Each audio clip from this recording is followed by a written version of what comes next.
If you find yourself with a camera in your hand and want to learn how to use it, please subscribe to this channel, like the videos, comment below.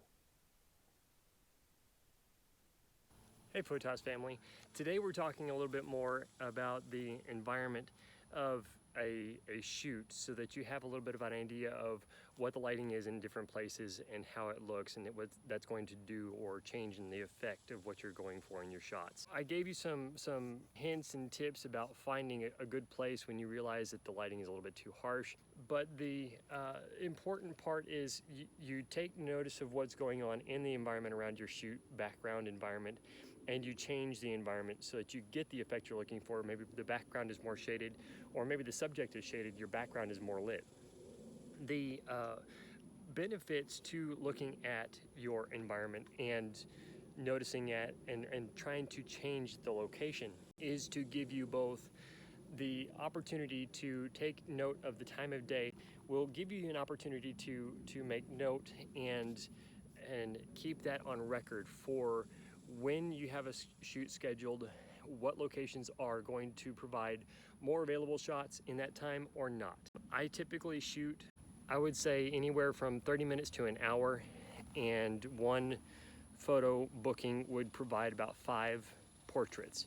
So that kind of gives you a ballpark for the quantity of photographs to produce in that time frame, but it also gives you a number of places that and how close by they need to be. You're not driving from one place to the next, wasting time. Delivering quality and a good product to your customer is very important.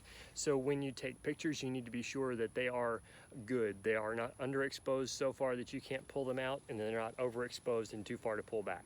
The benefit to it is you can both visit these locations, stay all day, and take note of the locations that you have for backgrounds as shoot areas, and figure out whether the morning at dawn is better, noonday light, or dusk light is better, mostly just because of the direction of the shoot, whether you're shooting eastward, westward, northward, southward, because the backgrounds that we want to shoot toward may be not even that direct 90-degree change from east to west, north or south. Okay, so those illustrations aren't 90 degrees.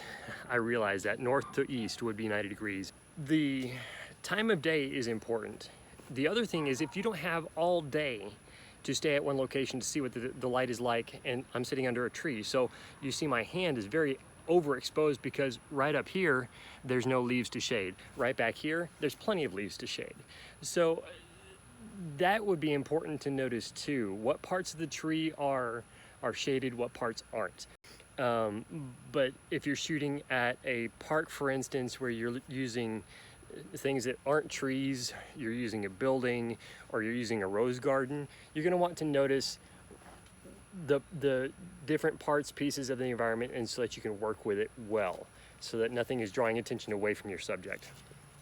And leave a camera set up.